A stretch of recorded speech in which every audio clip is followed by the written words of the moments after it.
few minutes of your time this evening. And hello, everyone, and welcome to another Buzz Foundation All Things Community. My name is Tracy Burnett. Buzz Foundation, of course, as many of you know, is a nonprofit foundation whose mission is to educate on awareness and safety in the motorcycle community and the community in general, while supporting the families in the community, the injured riders, and families of the fallen whenever possible. And we again just want to thank everyone who has supported the foundation and doing what we do. And just a special thank you to all of those who worked so hard during the unforeseeable circumstances this year and making things happen with our online events and sponsored series with Sports Bike Sheet and Just Us resources, along with the other many co-hosts and ambassadors who made the 2020 event possible. And we now continue with another episode here tonight of All Things Community. And as an officer of Buzz Foundation, it is my privilege to have an opportunity to sit down and have a conversation with the Attorney Gary Poole with Gary Poole Law Office. Welcome, Attorney Poole. Appreciate you having me. Privileged to be on the show tonight. Also been a privilege to sponsor Buds throughout the year and over the last year joined as a board of directors. So appreciate you letting me do that. Absolutely, absolutely. And before I go any further tonight, before we go any further, ladies and gentlemen, we also had a special person who wanted to be up here tonight, but due to illness, they are not able to be up here. So we're going to honor them with this show tonight. Our dear friend, Lewis Clark, this show is for you because since 2011, you have believed in Buzz Foundation, you have supported, and you're always that ambassador for awareness and safety. So we thank you. So with our moment tonight with Attorney Gary Poole, we're going to gear around some conversation pieces on what we know and reviewing with the things that's going on with Buzz Foundation. So as a former insurance adjuster, I always had to understand the different things going on when it comes to speaking to or getting statements from clients or having to speak to their attorneys. But before we get into all that, Mr. Poole, can you share with us? I know many of us seen you out there supporting communities, various dealerships, various events, and we'll go into that as well. But just can you tell us a little bit about yourself? How long have you practiced? I came to college at UNC Chapel Hill in 1978, and I've never left. I still live in Chapel Hill. So met my wife when I was in college. Got married a week before I started law school in 1982 and graduated UNC Chapel Hill Law School in 85. Unbelievably, I've been practicing for 35 years. Gray hair probably gives it away. But met a lot of great people along the way. And so I started practicing in 1985.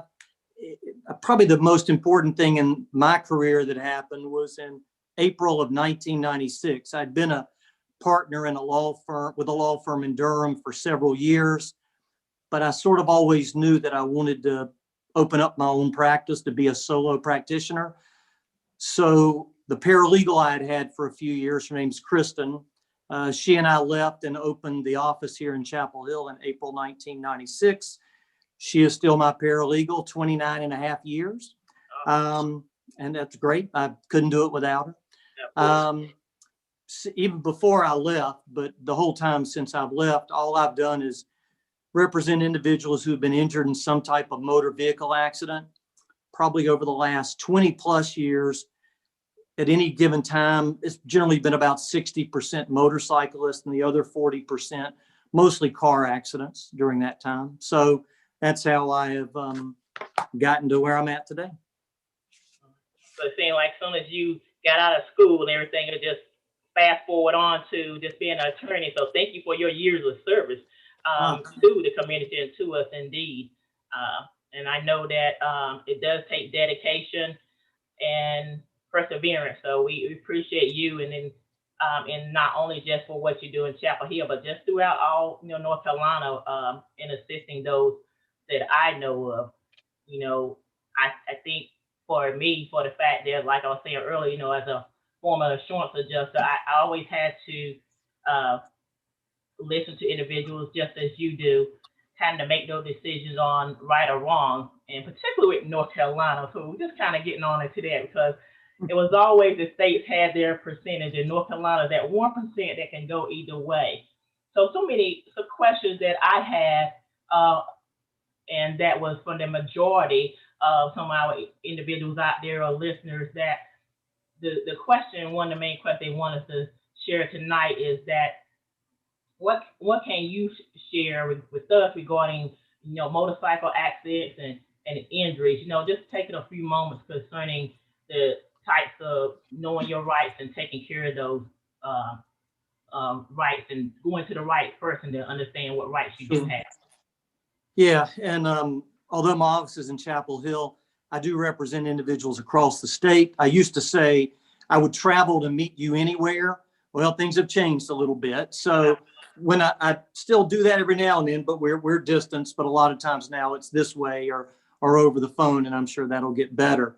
So if we're talking about a motorcycle accident where the motorcyclist is blaming the other driver for the accident, at some point, the motorcyclist is going to call the insurance company and make claims and say, your driver caused my accident, so I'd like for you to pay for some things, or either I make that call for them. But what I've learned over the years is that there's actually a lot of things that a motorcyclist can do before that call ever happens to maximize the chance that they'll get reimbursed for what they want to get reimbursed for. And it really starts at the scene of the accident. What I mean by that is that oftentimes the other driver or the driver of the car will say, this was not my fault. It was your fault, Mr. or Miss Motorcyclist. So what can a motorcyclist do to get themselves in a better position that the insurance company of the driver of the car is going to say, yeah, it was our guy's fault? Now, again, everything I say is really based on that if you feel up to doing these things at the scene, if you're medically able, it's great. For example, don't move the vehicles before the police get there, because the officer is going to come and they're going to investigate the accident and make a determination as to who's at fault. If the other person starts moving their vehicle, if you've got the wherewithal and can take photographs of the scene, that'd be great. But I think maybe the most important thing is if there's somebody there that comes to you and says, I saw everything. I saw the accident. Just tell them, if you can stay around and talk to the officer, that's great. If not, can you give me your information? Here's my number, text it to me, because that could be the deciding difference as to who the officer blamed, especially if the driver of the car says, hey, it's not my fault. The other thing is, I say pictures. Yeah. You don't want to make a spectacle of it, but you can tell an insurance adjuster, here's how my client's been injured. They've got really bad road rash, for example. But unless they see a picture of it, they just can't understand really how bad it can be. So have family and friends take pictures from the beginning, if you can. And one thing that gets a little bit lost sometimes is that whenever a motorcyclist is in an accident, typically they always have personal property that's damaged. Their helmet, boots, jackets, cell phone, belts, underwear. It doesn't matter. What I tell clients is don't throw any of that stuff away. If they cut your shirt, just put it in a bag. It's just easier to be able to prove that you really had that on, and you can get reimbursed for it, for example. So those are the kind of things, even before beginning at the scene of the accident, that can maybe put you in a better position to recover from the insurance company on your claim. Indeed. And you touched on a lot of topics, because when we're asking for a statement, particularly with someone who has no attorney representation, pictures help, pictures of the vehicle, kind of gives determination of exactly what happened.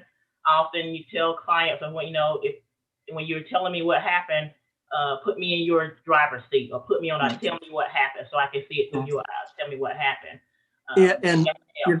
And for example, and I don't mind if my clients give statements to the other insurance company. I like to be on the phone with them Yes. And then I practice with them beforehand. Right. And I think sometimes they think it's silly that we practice because they think I lived it. But sometimes it's just really important. Like you'll say, now, how fast were you going? And they say, well, I was going the speed limit. I was going about 45. Correct. And I say, well, I'm looking at the accident report, and the accident report says the speed limit's 35. Oh, yeah, I was only going 35. And so it's those kind of things that can, and he was really going 35.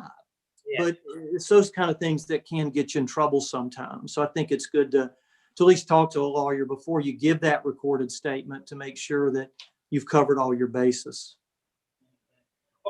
And that on an injured rider, how much more difficult has it been, or when you're talking to someone, and in this case, there's a fatality, a fallen rider, and a family member seeks representation?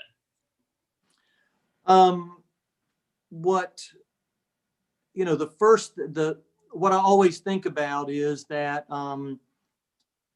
that their grieving is the most important thing. Everything is already set in stone. The fact that they died, how they died, if there were any witnesses, if there are skid marks that you need to take photographs of, that's all set in stone. To me, what I tell the family is the most important thing right now, over the next couple of weeks or the next few weeks, if there's still a lot to be done, is just to get through that process. We can I can handle some things on your end, and things especially like the motorcycle. And a lot of times the damage to the vehicle is the first thing that gets taken care of. And I'll do that for them, but I let them just try to, you grieve and you do what you've got to do.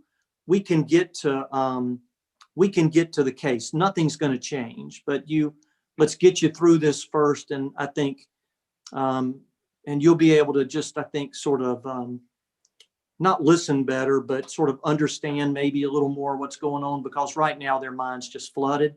And I mean, and the reason I know this, I had my wife's sister, brother-in-law, and niece died in an accident. It's been about 25 years ago now. And I worked on that case, but I remember just at the beginning, there's just so much stuff that's non-legal that you've got to deal with. And so I think moving past that, to me, is the most important thing. Absolutely. And I definitely can understand that, just being in that same situation, and losing a brother to the accident.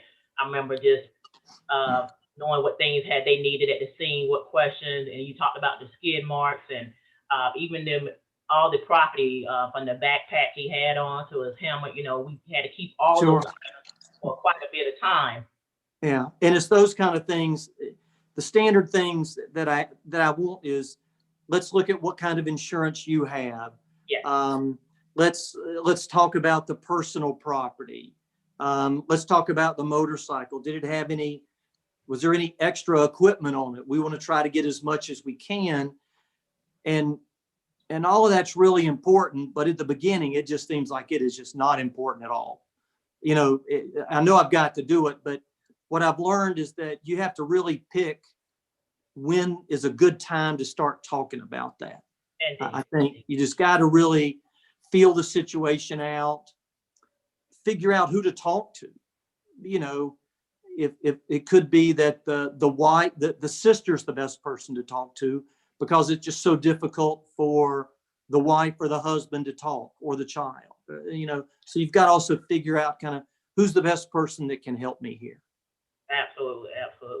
And we talked about coverage in our conversation, and what it means to understand your coverage as well. I know that you probably run across many clients and people that don't even understand things like underinsured and underinsured. And kind of one of the simplest things to explain with them is that one protects you when the person has no insurance, and the other protects you when someone has little insurance. Sure. Do you find that it is a increasingly question that you get, or a question from time to time? Yeah, and maybe the best way to do it is tell you this. Over the years, I've spoken to a lot of motorcycle groups from Harley owner group chapters to other groups. And I'll get up and I'll say, if you're injured in an accident, you want to make sure that you're paid in full for your medical bills, your lost wages, appropriate amount for how you've been injured, and if you have a permanent injury. And then I say this, and this really perks everybody up. I say, but if you're a motorcycle rider, the odds are that the insurance company of the person at fault, they're not going to pay you everything you deserve. And they kind of say, oh, what do you mean by that? Is the insurance company trying to get one over on me? And I say, no, it's because of two reasons. One, the overwhelming chance is that this is going to happen. Either the person who hits you has no insurance, or they only have the minimum amount of insurance that you have to have in North Carolina to be legal, which is only $30,000. Correct. And most of the motorcyclists I help, their medical bills are over $30,000, much less lost wages and pain and suffering and permanent injury. So then everybody, the group's just saying, what? And I'm saying, you're just not going to get paid in full. But the problem is that, and it's not just motorcyclists, everybody thinks these 3 or 4 things. 1, I'm never going to be in an accident. 2, if I'm in an accident, I'm not going to get hurt. 3, well, if I get hurt, I'm not going to be hurt very bad. And then 4, if I am hurt, the other driver's insurance company is going to pay for me.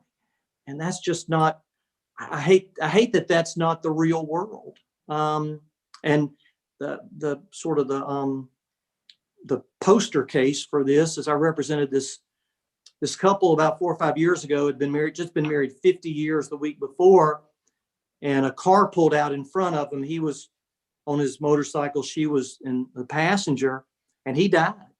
He was 70 at the time. They'd been married 50 years. He died. She had really bad orthopedic injuries and was at UNC for a couple months. The other person had the minimum amount of insurance of $30,000, but they only had extra underinsured coverage of only $50,000. So this man died and the whole family only got $50,000 for his death. And she was hurt so bad, and she only got $50,000 for how bad she was hurt. And as I tell people, you got to assume that everybody on the road either has no insurance or very little insurance. So it's up to you to insure yourself. And just like you mentioned, uninsured coverage covers you if you get hit by somebody who doesn't have insurance, or you get hit by somebody who's a hit and run driver. And with motorcyclists, gosh, I think that just happens a lot more than anybody realizes, because I think what happens is that when people hit a motorcyclist, they panic and think, oh my God, I've hurt that person or killed them. So before they know it, they've left the scene and the deed's already been done. So they're just not going to turn themselves back in. And I think they know, oh, the motorcyclist is on the ground, so they didn't get my tag and that type thing. So uninsured coverage helps you when the person has no insurance. And in North Carolina, that's about 6% of your drivers, or it's a hit and run driver. And what happens is, if you get hit by an uninsured driver, your insurance company steps in and pays for your medical bills, lost wages, pain and suffering, and your permanent injuries. Underinsured coverage means that person who hits you, they have insurance, but you've been hurt worse than the amount of insurance they have. Correct. And your insurance is better than theirs. So that means your insurance company is going to come in and pay the difference. But like a lot of everything, it matters how much you have. Correct. So I tell motorcyclists to at least get uninsured and underinsured coverage of $250,000 per person and $500,000 per accident. If they can get more, I have $1 million worth of coverage because I see bad things. And so I have $1 million. And the good news is that uninsured and underinsured coverage is cheap. Yeah. For me, it's about $180, not a month, but a year for $1 million worth of coverage. if you have $100,000 of coverage, that's probably going to cost you about $80 a year. So the difference between 100 and $100,000 a million is $80 a month. And I used to kind of soft pedal this with motorcyclists, but here's what I say. That's about 2 or 3 t-shirts that you're going to buy from the Harley shop. Okay. That's all. 2 or 3 t-shirts a year makes up the difference for you to get a whole lot better insurance. So when you buy a t-shirt, you throw $30 into the kitty that's going to go to that extra insurance. Absolutely. So. Absolutely. And a good point there, because a lot of times when it comes to that insurance, individuals or a lot of cases don't realize the important. It's not for you, but you have those loved ones to leave behind. And if you're that primary breadwinner, you really should take a look at your insurance and exactly what you covered. Whether it's your auto, your motorcycle, life insurance, you really should take a look at what it is, and who you don't want to, God forbid something should happen, put your family in a predicament where they're worse off. And I know that I know it's hard for people to buy insurance and to in their mind think about, I'm paying a lot for insurance, because you're paying for something you hope you never have to use.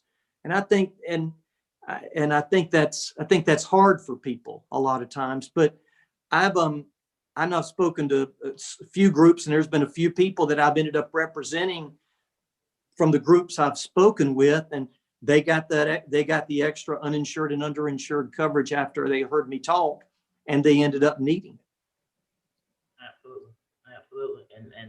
And that's why we're here tonight, to kind of share that. You mentioned, Attorney Poole, the events, and was the Harley dealerships or other dealerships locally, not just in Chapel Hill, but around. Seems like you have a strong interest in sharing that information with the motorcycle community. How did you get interested in the matter? Is coming outside your office and being able to go from event to event and sharing that information with individuals. What drove you to take on such things, or even sponsor events? I think a few things sort of came together. One reason I do what I do, as I mentioned, my wife's sister, brother-in-law, and niece were killed in an accident. I also have a nephew who was paralyzed in a car accident about 25 years ago. He's doing great, but he was still paralyzed in the accident.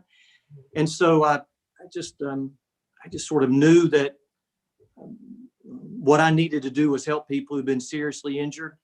Unfortunately, that generally means motorcyclists. And after Kristen and I opened the office here, we got a lady, Pat, to come do the books, because we just couldn't do them. We couldn't do it. Could practice law, but can't do accounting. Right. Her name was Pat. So she started out doing it 3 hours a week. And then in a year, she was also the paralegal, and her husband rode. He had been riding she was a little older than us, but he'd been riding he was 60 and he'd been riding like 45 years. And he came to the office one day, he said, Gary, I think this group motorcyclists just are underrepresented. And I think you ought to think about, trying to carve out a niche or getting involved with that group, because you like representing people who've been seriously injured and, do a good job at it, et cetera, et cetera. And so I started looking into it, but it takes a while to sort of slowly get into the community, to that motorcycle community. It's like you have to build street cred, so to speak, I think. And yeah, you know what I mean? And so I started representing motorcyclists, and then realized I sort of kind of needed to get out among the people. And so I started talking to some groups, and then I started sponsoring events. And, I would go to these events, and I thought, I need to give something out. So what I do is I give these out. These are motorcycle towels. And you like our towels, yeah. It seems like there's a lot of things that are given out that I would go to the fair and get things, and I'd throw it away once I got home, but people seem to keep the towels. And I like going out and meeting people, and invariably somebody will come up with they'll have a case or a situation, and sometimes I can just help them right there. Thankfully, they're not hurt very bad, and I can give them some free advice on how to help kind of navigate with the insurance company. And So those have been really fun. It's been sort of hard the last 6 months. I haven't been, we haven't really been able to do much. But so looking forward to that. Hopefully next spring and summer it'll open back up again.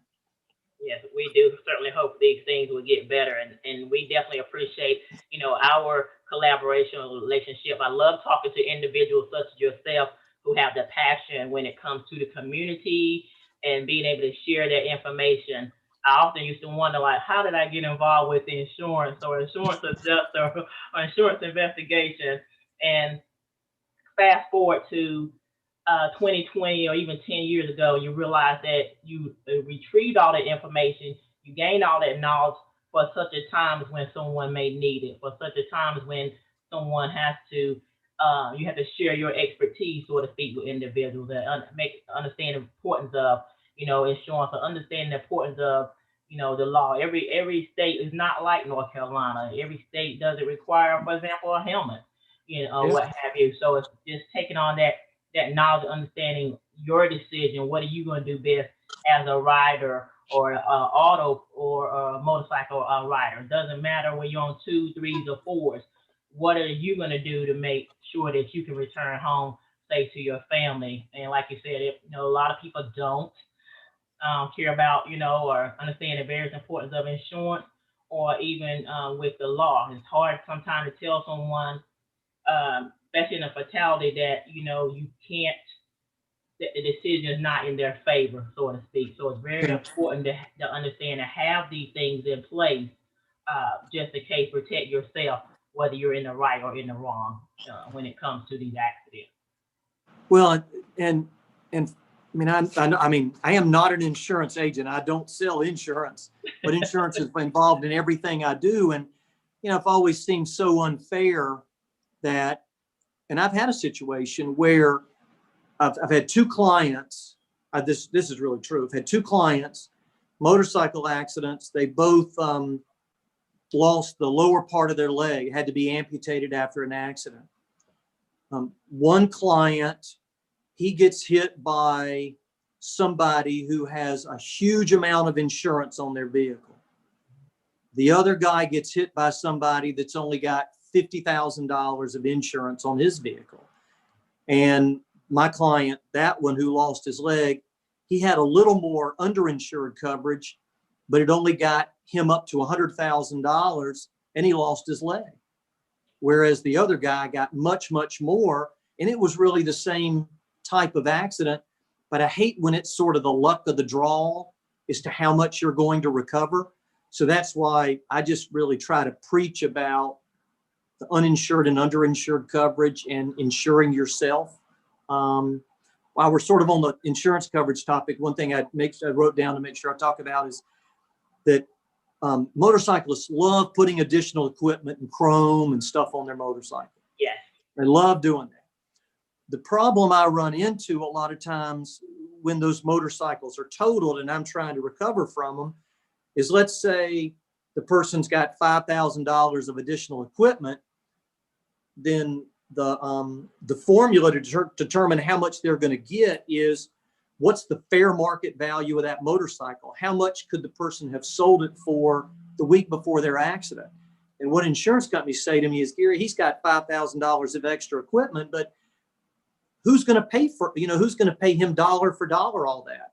That's exactly what your guy wanted. Yeah. Maybe the guy buying it's only going to pay half. He would only like half of it. So the way to not get dinged on all the extra equipment that you buy is to look at your insurance policy and see if you've got optional equipment or additional equipment coverage. And then talk to your insurance agent and say, I've got these amount of extras I've put on the vehicle. How much would it cost me to get optional equipment coverage, whereby if my motorcycle's totaled or stolen, right, I get paid dollar for dollar for that. And I think because it's just, I think that's one thing also insurance wise that motorcyclists just don't think about, or they don't know about it, but it's something good to look into. Yes, I'm glad you did bring about that point, because that is so true with the additional coverage. A lot of times people, well, if I just get collision and comp and property damage, or if I have the med Sure. pay, you know, I'm good, I'm covered. They consider that as their full coverage. But when you do go out and get these extras, you do have to realize that that additional equipment coverage, definitely learn it and educate yourself. It helps and pays off in the long run, certainly. Yeah, and I mean, I'll kid with my motorcycle clients sometimes. I'll say, you know, you've got in the order of least importance to the most important claim. You first have a claim for your personal property, then you have a claim for your motorcycle. And I'll joke and say a lot of people think the claim for the motorcycle is more important than the claim for how they've been injured. Exactly. And the person will laugh, but I know they're not kidding. They really believe that motorcycle is more important than how they're injured sometimes, because that's their baby. They put, you know, money into it and that type thing. And I just would really like to get them paid for how much they put into it. Absolutely. I definitely appreciate that. And I know we had one other thing that I have jotted down as well. But, you know, the thing that I usually hear a lot is that I didn't see them. They were in my blind spot. Yeah. How often do you hear that, maybe from year to year? Well, I think with my motorcycle clients, in terms of, you mean the person driving the car just doesn't see the motorcyclist? Yeah. A lot of my motorcyclist clients will say to me, Gary, I was going down the road and that person was sitting at the stop sign. They looked right at me and pulled out anyway. They did it on purpose. And I know sometimes I guess that happens, but I think what mostly happens is the car driver's looking right through the motorcyclist. They just glance and their eyes are not conditioned to see a bike and one headlight, for example. They're conditioned to see a car.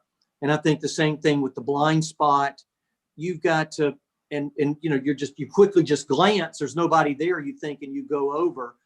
I mean, I'm a big believer, at least when I'm driving my car, of look twice, save a life. I really try to do that. But I think the motorcyclist has got to think just all the time that those cars don't see me. You know, what can I do to be more visible? They just don't see me.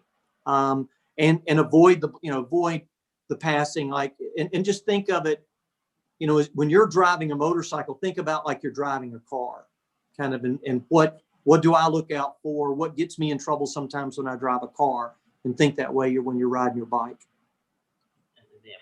Definitely. I'm just, all of that is so true, and there's so many things where it's just that each and every one of us can learn. So very thankful for all them, just not just you, but just the different instructors who talk to us about, you know, for their motorcycle, being certain things that you can do to make sure that, you know, that's your thing. We're not saying go down the road and just slide and, you know, make a lot of noise, but there are certain things that you can do. We all are responsible for, you know, the safety and awareness on the road. So just all this information we talked about, where it's the accident or the rider or their families, or just understanding your rights and your coverage is so very important. So it's definitely humbling to have this conversation with you. And Mr. Poole, you just giving us your time here tonight. But, you know, before we conclude our conversation, is there anything else that you want to say or share with individuals tonight?